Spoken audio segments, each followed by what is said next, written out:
Eternal Father, I offer you the body and the blood. Bwana apewe sifa. Nashukuru Bwana kwa sababu Bwana ameniamsha na Bwana ameniandalia neno ili tuongee na wewe. Ni asubuhi njema ambaye wengi wametamani ili waone hii asubuhi, lakini hawakupata nafasi. Lakini Bwana, mimi na wewe, Bwana ametupatia nafasi. Mwenye anaongea na wewe asubuhi ya leo ni Askofu Opell. Natoka katika kanisa la Africa Revival Center of East Africa. Tunapatikana hapa Kayole, hapo Kioi. Lakini ukitaka kujua mahali Africa Revival Center iko, utapiga hiyo namba, nitakuonyesha mahali popote huko, mahali unaweza pata branch zetu. Hapa Kenya ziko nyingi sana. Wacha nichukue dakika moja ili tushukuru Bwana, alafu tuende kwa neno ambaye Bwana amenituma naye asubuhi ya leo. Leo Bwana amenituma na ujumbe safi, ujumbe mzuri, ujumbe ya kuinua, ujumbe ya kuponya, ujumbe ya kutengeneza maisha. Kwa hivyo usiende mbali. Wacha tukae mpaka tumalize. Baada ya dakika kidogo tutabarikiwa pamoja, kwa sababu katika hii muda, hii mwezi, hii wakati, Satani imeinuka na mambo mazito sana. Wacha nishukuru Bwana ili tuombe pamoja. Inua mkono yako mahali uko, ama unaweza inama kichwa chini ili tushukuru Mungu. Nimekushukuru Bwana kwa sababu wewe ni Jehova. Wewe ni Mungu na kuna mwingine kama wewe. Nimekutambua kama Jehova wa mbinguni. Tazama huyo mama, tazama huyo ndugu, tazama huyo mtoto, tazama huyo kijana. Ni asubuhi njema. Wengine wako safarini, wengine wanaenda kazi, wengine wanaenda kanisani, wengine wako na shughuli mbalimbali. Nimewakabidhi katika mkononi mwako. Nakabidhi nchi ya Kenya katika mkononi mwako. Nakabidhi wafanyakazi wa Lolwe TV na wakubwa wote wa hii Lolwe katika mkononi mwako. Wenzetu ambaye tunahubiri nao na makanisa zetu, wote nimeweka katika mkononi mwako. Bwana, tazama kila pande, ile neno ambaye umenituma naye hapa iwe neno ya kufungua, neno ya kubariki, neno ya kuponya. Katika jina la Yesu Kristo nimeomba na kuamini. Amen. Asante sana kwa sababu Bwana amenituma mara nyingine. Asubuhi ya leo Bwana amenituma kwa wale wameona mambo yao imechelewa. Mambo yao imechukua muda mrefu bila kujibiwa. Mambo yao imelete wamekosa imani katika maboma zao. Mambo ikichelewa, watu wanahangaika. Najua hii mambo yako peke yake imelete umezunguka Kenya hii. Wengine wamefuka mpaka kwa sababu wanatafuta usaidizi.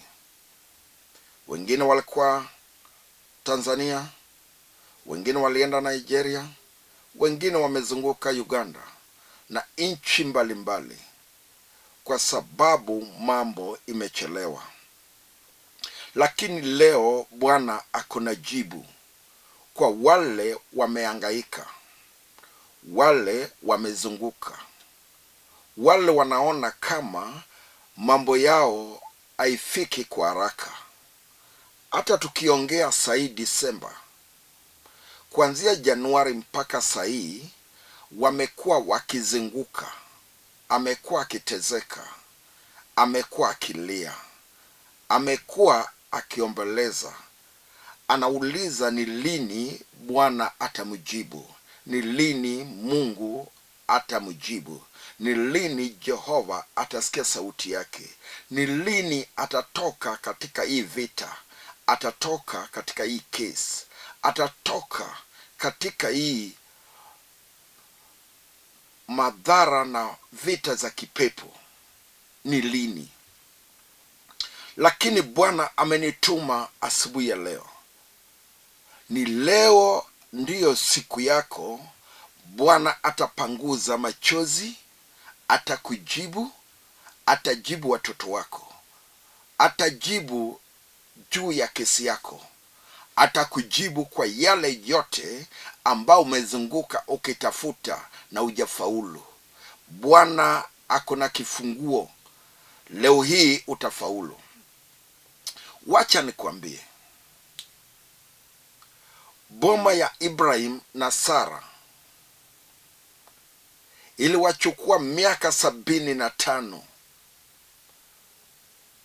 wakingoja jibu ya Jehova.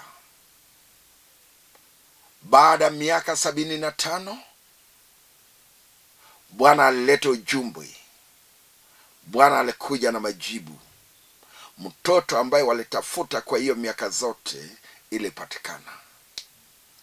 Hii yako ijachukua miaka nyingi. Watoto wa Israeli baada ya kuhangaika na kuteswa, kupigwa na kazi ngumu, kukosa chakula na kukula mara moja kwa siku, kuchapwa na kiboko na kazi ngumu usiku na mchana, hakuna kulala, Bwana aliwajibu baada ya miaka 40. Hata leo Bwana atakujibu. Nami naona jinsi umesunguka, naona jinsi umehangaika, naona jinsi umelea. Bwana akona jibu. Naelewa jinsi watu wanahangaika. Nabii Habakuk alilia, aliongea. Biblia haijasema alikuwa na shida kwa miaka ngapi, lakini Biblia inasema aliona kama Mungu hataki kumjibu. Paka siku moja akasema, kweli kuna Mungu. Wacha nikueleze, usiwe na shaka kwa moyoni mwako. Kuna Mungu wa ukweli ambaye atakujibu. Leo Bwana anaenda kuondoa manyororo ambayo umefungwa naye. Anaenda kufungua mguu yako. Bwana atakufungua mkononi mwako. Mtu akifungwa, Shetani ikifunga mtu, hawezi songa mbele. Kuna wale walifungwa ambaye wawezi pata ndoa. Hata akipata hiyo ndoa iwezi dumu. Kuna wale walifungwa hawezi pata kazi, na hata akipata kazi hawezi dumu. Kuna wale walifungwa kwa mambo yao ya kibiashara, hata kianza hiyo biashara haiwezi dumu, kwa sababu walifungwa. Wengine walifungwa hata wawezi enda nyumbani. Miaka inaenda, miaka inarudi, miaka inaenda, miaka inarudi. Shetani ile wafunga. Hata kama ako Mombasa, hawezi enda. Hata kiwa Nairobi, hawezi enda. Hata kiwa Kisumu, hawezi enda. Wengine walifungwa mpaka wakatoka katika boma, wakaenda kwa shopping center. Hapo ndio wanakaa. Yani hiyo kitu ile watoa maili 2 kutoka kwao mpaka mahali anaishi, mahali amekodesha nyumba, kwa shopping center. Yani Shetani ilikataa, hawezi kaa hata na nyumba.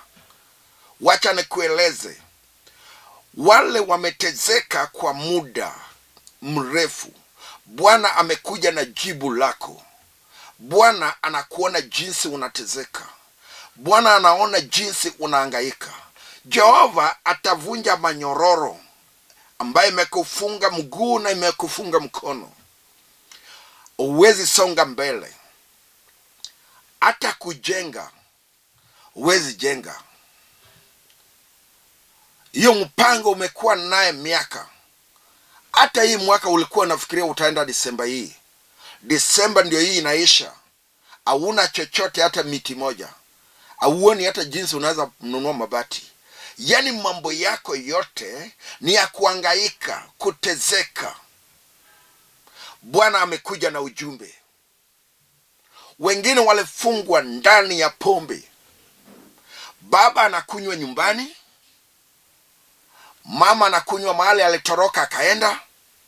Wewe pombe imekuweka Nairobi, imekuweka Mombasa, unakunywa Eldoret, hata unakunywa Kisumu. Boma yote ilifungwa na madhabahu ya pombe. Hakuna mtu anaweza saidia mwingine.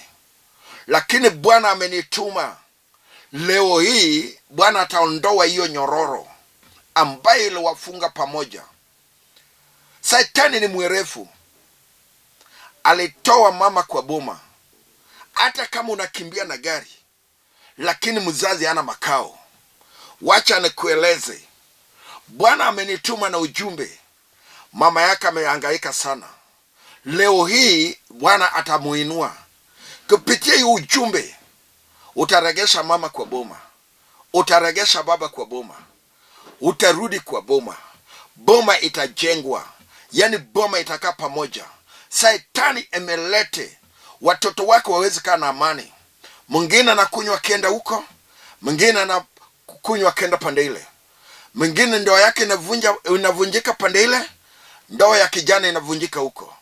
Ndoa ya msichana inavunjika pande hii, ndoa ya kijana inavunjika huko. Lakini wacha nikuambie, hii madhabahu ya ndoa, Shetani atashindwa leo.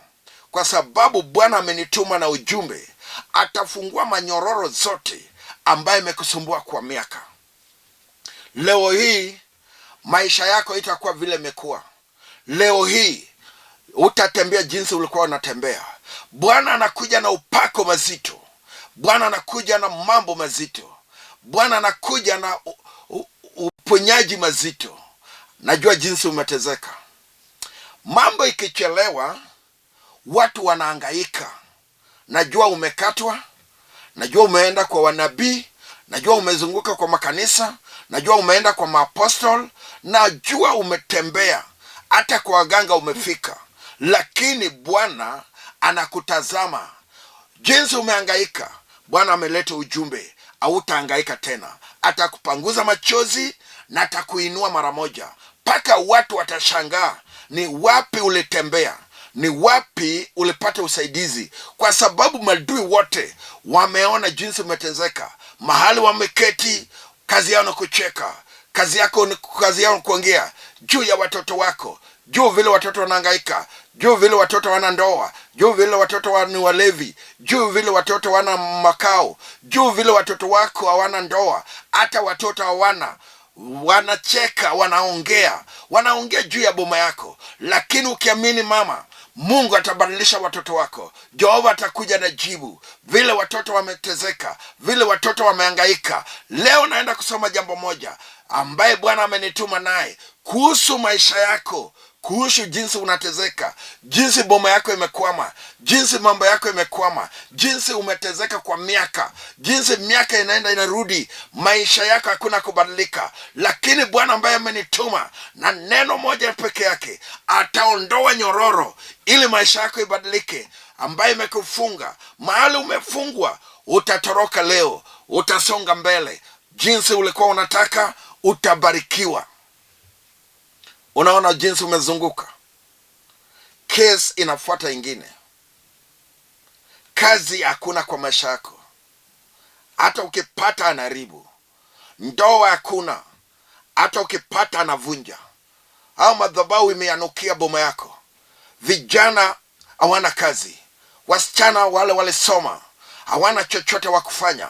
Mambo zao zilifungwa. Mambo ya vijana walifungwa. Mama alifungwa. Hata baba yake alifungwa. Yani mambo zimekwama.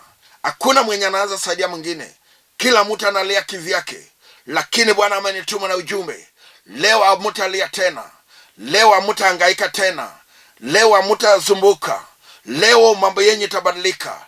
Leo Bwana atawafungua. Hata kama imechukua miaka ngapi, Bwana atatenda. Abrahamu na Sarai, miaka 75 ndio ujibu kakuja. Watoto wa Israeli baada ya miaka 40 wakizunguka, yako ni miaka 2, yako ni miaka 3, yako ni mwezi moja, yako ni mwaka moja. Jehova kuna jibu. Wacha tusome andiko. Yeremia 40 kuanzia 4 ndogo. Biblia inasema hivi: na sasa tazama, na kufungulia leo manyororo hii iliyo mikononi mwako. Kama ukiona ni vyema tuende Baleli pamoja nami, haya, njoo nami nitakutazama sana. Amen. Kuna manyororo ambaye imefungwa kwa mkono. Mtu akifungwa na nyororo sio kamba. Nyororo mzito akifungwa naye utasunguka miaka nyingi. Kuna wale nyororo iliwafunga ndani ya ndoa yao. Hiyo ndoa hana amani. Hiyo ndoa haina mtoto. Hiyo ndoa iwezi dumu. Hiyo kazi iwezi endelea. Walifungwa na nyororo. Lakini leo ukiamini, nyororo inaondolewa ili tuende pamoja. Mimi naongea na wale tutaomba nao ili tuende pamoja nao. Tuende kwa nchi ya baraka. Tuende kwa nchi ambayo tutapata watoto. Tuende kwa nchi ambayo tutapata kazi. Tuende kwa nchi ambayo tutapata biashara. Tuende nchi ambayo tutapata mjengo. Tuende nchi ambayo kesi zetu itaisha.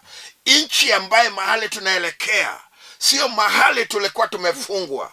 Huku ukitaka kubaki, sasa itakuwa jukumu lako. Lakini mimi Bwana amenituma nikueleze manyororo ambayo iko kwa mkononi mwako, ambayo imeleta uwezi songa mbele, inaondolewa leo. Ili hii safari unaanza, maisha yako iwe na tofauti, uwe na ushuhuda kama wengine. Tumebakisha wiki 2 ili tuingie katika mwaka ingine. Wacha tuende pamoja mama. Wacha tufuke hiyo mwaka tukiwa na wewe. Manyororo leo inaondolewa. Ukiamini sasa hivi, manyororo itaondolewa. Yani maisha ya watoto wako itabadilika. Yani maisha ya boma yako itabadilika. Yani maisha ya kazi yako itabadilika. Maisha ya biashara yako itabadilika. Mjengo ambayo utaanza itaisha. Yani mambo yako itakuwa tofauti. Ukiamini asubuhi ya leo ya kwamba tunaenda pamoja. Kuna watu ambaye wataki kwenda pamoja. Hata ukimwambia Yesu anaweza, hataki kujua. Lakini wacha nikuambie ya kwamba leo Yesu anaweza juu ya maisha yako. Ajalishi umetezeka miaka ngapi, umezunguka wapi, umeenda wapi, umetibiwa na nani, umeombewa na nani, umefanyiwa nini, umefunga kwa miaka ngapi, umeenda kwa kichaka gani. Wacha nikueleze, upako ya Bwana na mafuta kuu inatembea juu ya maisha yako. Mahali unaniona, maisha yako itabadilika. Yani nyororo kitoka, tutasonga mbele. Yani nyororo kifunguliwa, maisha itabadilika. Yani nyororo kitoka mbele yako, watoto watabarikiwa. Yani mambo yako itakuwa vile ilikuwa. Umetezeka miaka nyingi, umezunguka miaka nyingi. Wacha nikupeleke pole pole ili ujue ya kwamba mahali unakuwa, mahali unatembea, nyororo iko kwa mkono yako. Sijui kama unaona hiyo nyororo. Sijui kama unatazama nyororo. Hebu tazama mkono yako. Hebu tazama mkono yako. Kweli unaona jambo ambalo limekusumbua? hii jambo, hii nyororo ambaye imekufunga. Ndio sababu hata sahii watu wanapanga mambo makuu, we una mpango yoyote. Sahii watu wanaenda nyumbani kujenga, we una chochote. Hii nyororo imekufunga. Kila mwaka unapanga lakini huwezi faulu. Lakini wacha nikutangazie sasa hivi, hii mwaka ikibaki wiki 2, tunavuka hii mwaka, tunaenda na baraka kuu. Maisha yako itatezeka. Watu wametezeka, watu wamehangaika. Watoto wa Israeli ili wachukua miaka 40 ili Bwana waone. Leo Bwana amekuona. Ajalishi umetezeka miaka ngapi.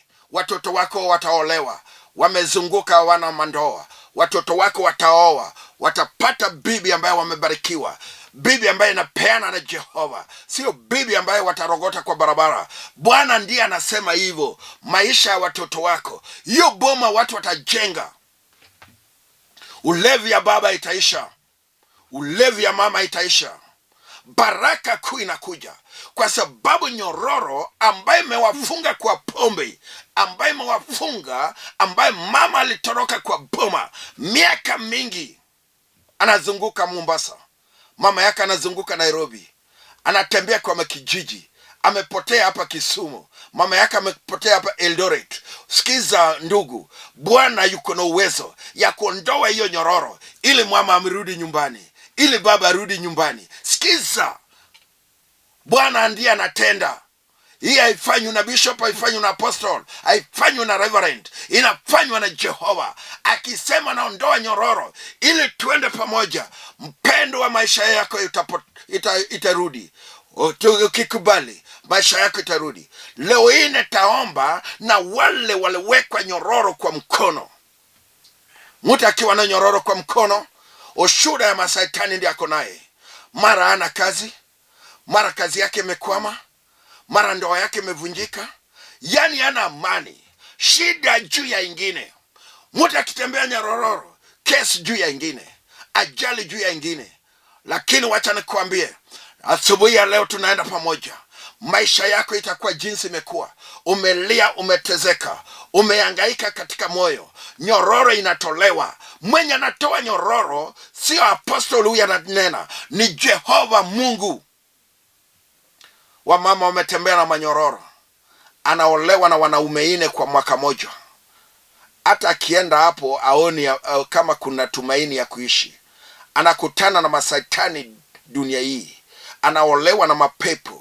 Lakini wacha nikuambie, natangaza sasa hivi, nyororo ambaye ilikufunga uweze pata mtoto, pokea huyo mtoto kwa jina la Yesu. Natangaza sasa hivi, nyororo ambaye ilikufunga mkono uweze pata kazi, pokea kazi kwa jina la Yesu. Natangaza hivi, manyororo ambaye ilikufunga uweze fanya biashara, mkono yako imefunguliwa, pokea biashara kwa jina la Yesu. Na kutangazia leo, manyororo ambaye ilikuwa imekufunga uweze kujenga, pokea nyumba kwa jina la Yesu. Na kutangazia sasa hivi, manyororo ambaye ilikuwa imekufunga uweze nunua shamba kwa jina la Yesu. Na kutangazia sasa hivi, manyororo ambaye iliweka watoto wanakuwa walevi na pombe, na kutangazia hivi, hizo manyororo zimetoka ili watoto warudi kanisani katika jina la Yesu. Yani maisha yako itakuwa tofauti. Natangaza nyororo imetolewa. Na kutangazia mambo yako imebadilika. Na kutangazia cases zimeisha. Kuanzia sasa hivi, magari zitaingia kwa hiyo boma, manyumba za mabati zitaingia, kazi zitapatikana kwa hiyo boma, promotion ya watoto zitapatikana. Yani mambo inaenda kukua tofauti. Mpendwa mahali huko, Bwana sio binadamu, Bwana ni Jehova. Yeye akisema natenda, hakuna mwenye anakataa. Akisema nafanya, hakuna mwenye anakataa. Umezunguka miaka nyingi, ushuhuda imekuwa kwa plot. Ushuhuda yako imejulikana kwa makanisa zote umetembea. Ushuhuda ni juu ya watoto ni walevi. Ushuhuda ni mmoja tu, vile wa Satani mekataa watu wawezi olewa. Ushuhuda ni mmoja, watoto wawezi kujenga. Ushuhuda imekuwa mmoja, watoto ambayo walikuwa wameenda ngambo, mambo zao zote Satani ilifunga huko ngambo, wawezi rudi nyumbani. Hawana kazi huko Ulaya, hawana kazi huko Dubai. Yani mambo ilikuwa mbaya. Ushuda ni moja, ile biashara zote ziliwekwa, Shetani iliangusha. Lakini leo nakutangazia kupitia Roho Takatifu, mambo zako ambayo Shetani ilichukua zinarudi kuanzia sasa hivi, kwa sababu Jehova ametoa nyororo, anasema tuende na yeye mbele. Mambo yameanza kubadilika. Mambo sio vile ulikuwa nafikiria. Tunaenda na wewe kwa sababu nyororo inatolewa. Sijui kama unaona ile nyororo ambayo imekufunga, hata kama ni ya magonjwa. Wacha nikwambie leo, hiyo ugonjwa umezunguka naye.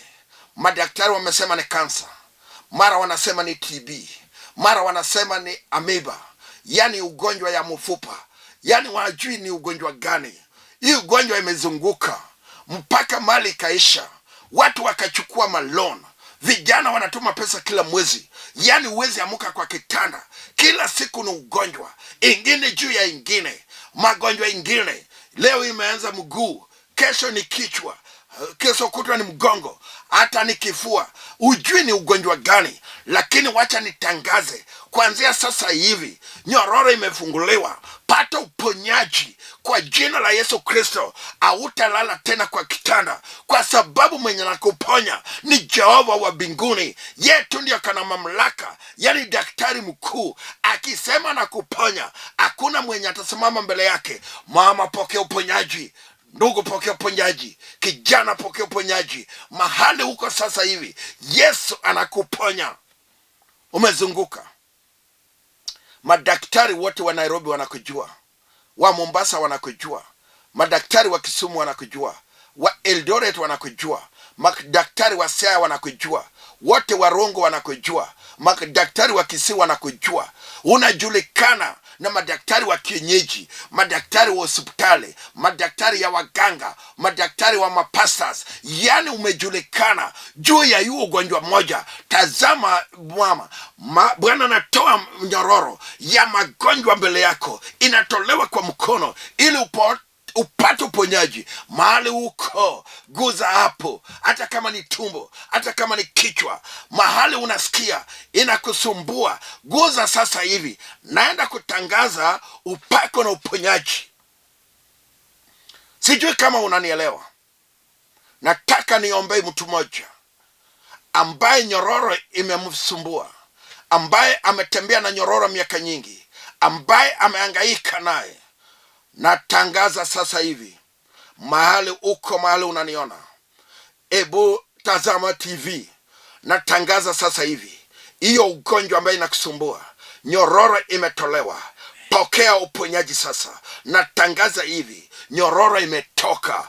Pokea uponyaji. Nyororo imetoka. Pokea uponyaji. Natangaza sasa hivi, pokea kazi, pokea biashara, pokea maendeleo, pokea pikipiki, pokea gari, pokea plot, pokea chenye unataka.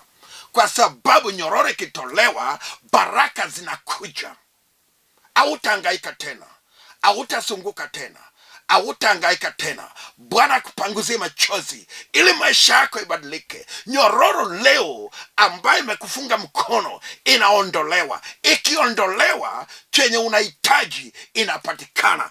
Pokea mtoto, pokea ndoa kwa jina la Yesu Kristo. Hata ukiwa ng'ambo, hata ukiwa Amerika, hata ukiwa Dar es Salaam, hata ukiwa nchi jirani, chenye unaitafuta pokea sasa. Nyororo imeondolewa. Mwenye ameondoa nyororo ndiye ananiambia nikuambie maisha yako imebadilika.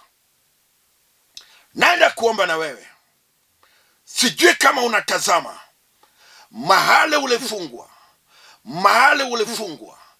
Sijui kama unatazama ni wapi hii nyororo ilifunga kazi, ilifunga ndoa, ilifunga mtoto, ilifunga bwana yako, ilifunga watoto wako, ilifunga kazi yako, ilifunga shamba lako, ilifunga plot yako. Mahali ilifunguliwa, imeondolewa. Pokea chenye unahitaji. Naenda kuomba na wewe. Mahali popote uko, ebu amini. Inua mkono wako juu.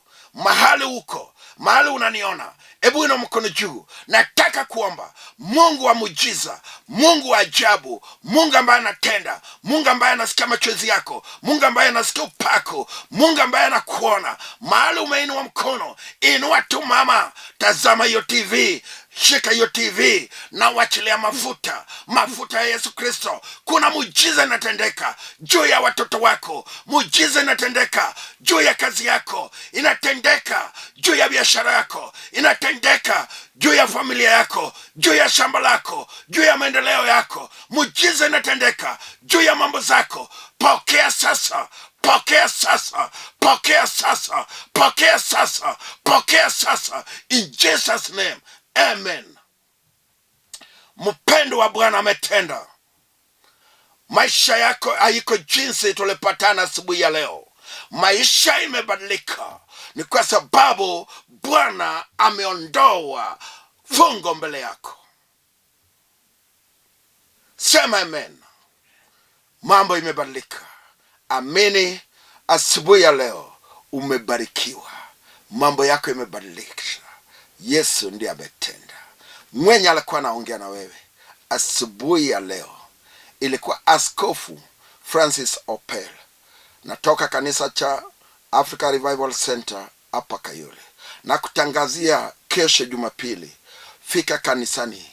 Tutakuwa na apostoli nyingi. Bwana anaenda kufanya muujiza juu ya maisha yako. Hiyo jumbe inakuja. Tutakuwa na maombi ya kuvunja madhabahu zote ambayo imefunga mambo zako. Na kukaribisha kanisa kesho Jumapili tarehe 11. Fika mapema. Watu watakuwa wengi sana ambayo wanaenda kubarikiwa. Tutakuwa hapo Kayole Q stage. Fika hapo. Ukifika hapo, piga namba hii 0720 86 39 11. 0720 86 39 11. Fika hapo Kioi, piga hiyo namba, tutakuchukua. Watu watakuchukua hapo. Tutakuwa hapo kutoka saa 4 mpaka saa 10 ya jioni. Wageni watakuwa wengi. Kuna watu watafanyiwa huduma, kuna watu watangaliwa, kuna watu wataombewa. Mambo itakuwa tofauti. Deliverance zote itakuwa hapo hiyo Jumapili asubuhi. Tumekukaribisha. Asante, asante. Bwana kuinue, Bwana kubariki. Kila Jumamosi saa kama hii tupatane. Kila Jumamosi. Ubarikiwe na uwe na siku njema. Mungu akubariki na kubariki milele na milele. Shalom, shalom. Amen, amen.